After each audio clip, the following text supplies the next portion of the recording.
Salut les pongistes, il est 7h40 en ce samedi 6 juin 2026 et direction le point de rendez-vous pour mon Blablacar. Et pour une fois je ne suis pas conducteur, je suis passager. Direction dans un premier temps Bordeaux où je vais rejoindre mon équipe de Ouistreham et ensuite on part tous ensemble à Villeneuve-sur-Lot pour l'ultime journée, la journée 14 de ce championnat de France de tir de table de National 2. Match pour du beurre for butter. On est premier, Villeneuve est maintenu. Donc voilà, un match sans enjeu, mais évidemment il faut le jouer. Et puis avec en ligne de mire, dans 2 semaines, les titres de National 2 qui auront lieu à Serra en Auvergne. Donc voilà, ça sera un match aujourd'hui préparatoire pour cette compète. Et voilà, comme d'habitude, on va filmer, on va vous montrer tout ça. Et puis voilà, je vous dis à tout à l'heure. Avec le joker du jour, David Pile en personne qui reprend la raquette en national.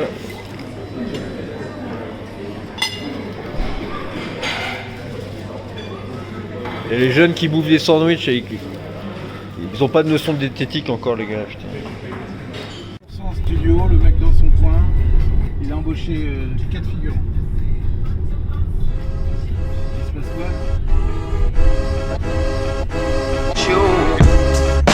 Salut.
Et nous voici donc sur mon deuxième match face à Jesse Petiot, numéro 667. Lors de mon premier match, j'avais battu le coach du club Cédric Lepage, classé 19, mais j'avais eu la flemme de filmer, pour être honnête.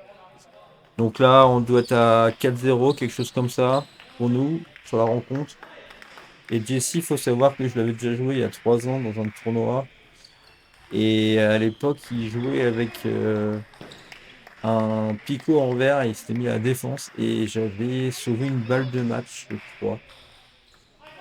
Donc je suis arrivé sur ce match assez méfiant quand même si là, en fait, il a enlevé son picot et il joue avec une backside. Donc je m'attendais à ce qu'il soit un petit peu plus sensible en remise de service parce que la dernière fois qu'on s'était joué, il n'avait pas eu trop de soucis en mise puisqu'il venait avec le picot.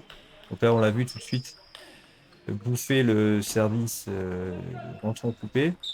Alors Jesse, il a une très belle technique, il est très puissant. Il a une technique qui se rapproche un petit peu de celle de son grand frère Jérémy, qui est bien connu, sur le circuit français. Bah, évidemment, il est un petit peu moins fort que Jérémy, heureusement pour moi. Et là, il aura quand même pas mal de déchets sur toute la globalité de la rencontre, notamment côté revers. Donc, le but du jeu, c'est comme d'habitude, hein. De toute façon, ça change pas à chaque fois, c'est d'être solide. C'est-à-dire donner le moins de temps gratuit et jouer, capitaliser sur ses fautes. Sachant que c'est un joueur qui va pas tenir trop l'échange, donc ça me convient plutôt bien.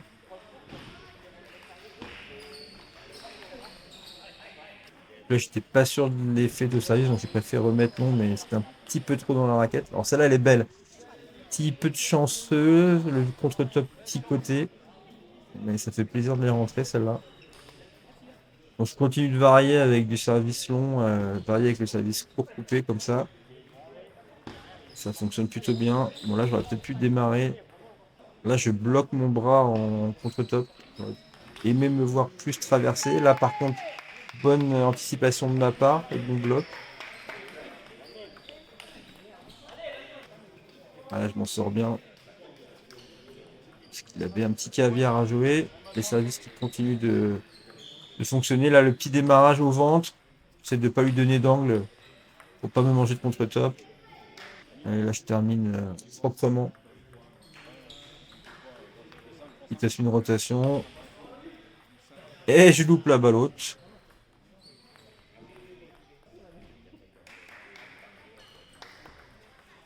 Alors là, je rentre en coupé, rentre en lifté. Très dur à lire pour l'adversaire. Bon, là, il veut bourrer un petit peu. Bon, ça se passe bien. De toute façon, sur le match, globalement, ça n'a pas été un grand match, une grande rencontre. Globalement, vu le peu d'enjeux, les adversaires n'ont pas montré un esprit de comptabilité, de combativité très élevé. Il fallait juste faire le taf. Quand le coup droit qui rentre, ça fait plaisir. Ouais, beaucoup de déchets envers côté Jesse là. Pourtant, je lui donne pas des balles très difficiles.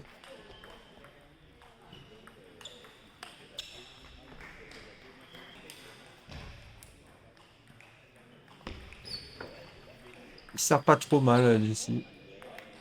Pas forcément facile de l'empêcher de démarrer après son service. Là, c'est pareil, c'est des petites fautes que j'aimerais bien ne plus faire sur les démarrages de rebond comme ça.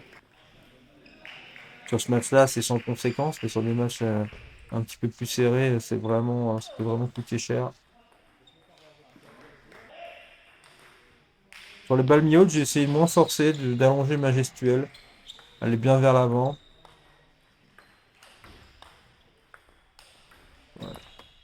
Trouver des angles, de toute façon, au niveau puissance, c'est pas mon point fort et en fait, ça empire les choses quand j'essaye de l'être. Donc, j'essaie de jouer avec mes forces, sans vouloir forcer les choses.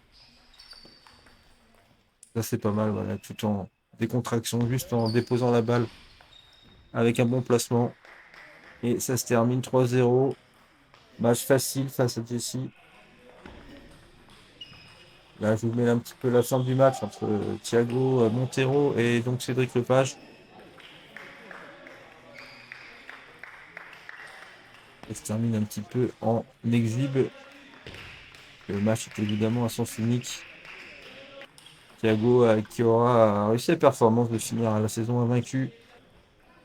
C'est le seul de l'équipe à ne pas avoir connu la défaite de toute la saison. Moi, je finis avec une défaite en par équipe contre Eric Varin. C'est en équipe 2 en plus. C'est en N3. J'ai eu chaud plusieurs fois, mais j'en suis souvent bien sorti, sauf sur Eric, où j'ai eu 3 balles de match. Là, c'est Alessandros Madésis, notre grec, face à l'autre frère Petiot, Michael, numéro 450. Face à Alexandros qui est numéro 500, mais qui joue un peu mieux quand même. C'est pas un cadeau à jouer, numéro 500.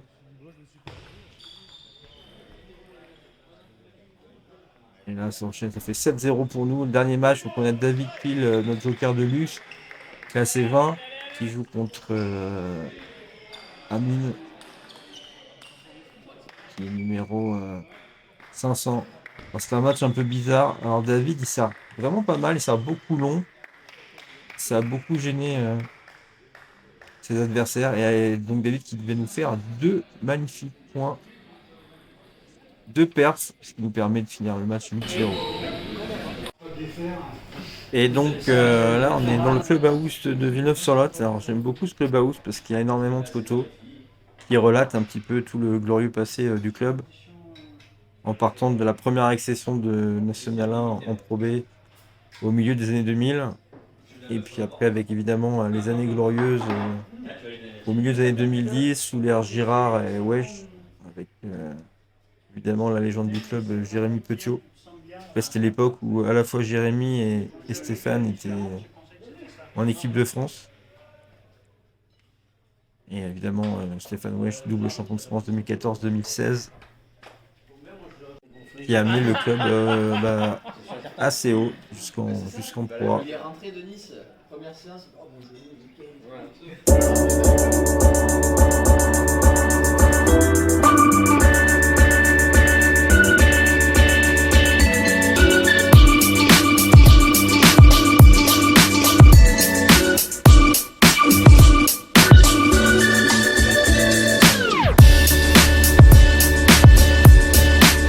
Ok les amis, les 22h45, samedi 6 juin, on a gagné 8-0 face à Villeneuve. Bon, je vais pas vous mentir, c'était pas le match de l'année, c'était pas un grand intérêt sportif. D'ailleurs, vous l'avez sûrement déjà vu sur les images.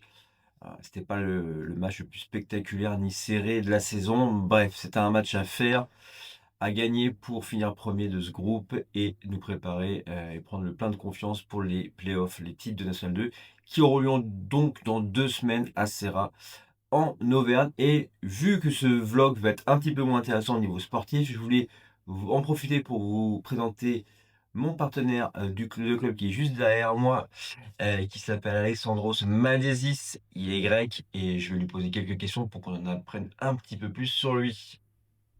Hi Alexandros, can you introduce yourself? Hello, I'm Madis Alexandros. I'm a 20 years old player from Greece and I'm a part of Westerham team. Yes, I would like to know when did you start table tennis?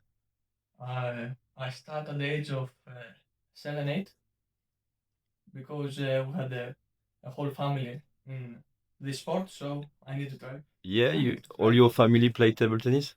Yes, they used to play, they still play. Both of my parents, my father and my mother, were national championship. So Yeah, it was natural yeah, to play table tennis for you. And where do you live at the moment? Which city? I live in Athens, in the Athens. capital. Yes, and you always live there. You are from this town, or you moved there? Until the age of 7, I was close to Athens, Mm-hmm. but then we moved to Athens. So Yeah. Okay. And today you practice in the national center? yes, with the national team. Yeah. How many times do you practice per week?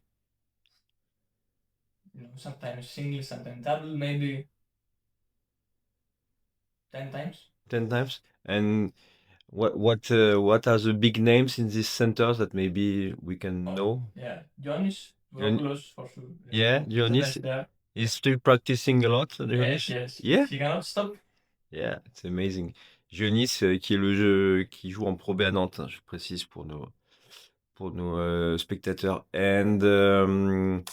And I know that you will play some competition for Greece. In 2 weeks, you will not be with us in this competition in Serra in France, because you will be a part of the Greek national team for big tournament. Can you explain what tournament is Yes, this? it's the Under-21 European Championship. And where is it? It's in Romania, Romania. Cluj-Napoca. Okay. So who will be with you in this team for Greece? It's me, Kosmas, Mm-hmm. Kutra, the men's, the Under-21, and Jared will be the year. Okay. And do you play only in Wistram or you play also with other clubs? Yeah, I play for AEK in Greece Okay. and for B75 in Denmark. Okay. And how many times do you play, for example, in Denmark this year? How many times I went? Yeah. I went, I think 4 times, and I played. I don't remember. I played many matches there. And what is your goal in table tennis? What do you want to achieve in table tennis? My first goal is to play and have fun, but then maybe I want to be a professional table tennis player. After maybe a coach. I don't know. And you play table tennis full time. You don't study. No, I didn't chose this path. So you are 100% into Yeah, table yeah. tennis. Okay. Okay, thank you, Alexandros. Thank you for very much. answering my question, and I wish you good luck for this under 21 Europe Championship. Thank you very much.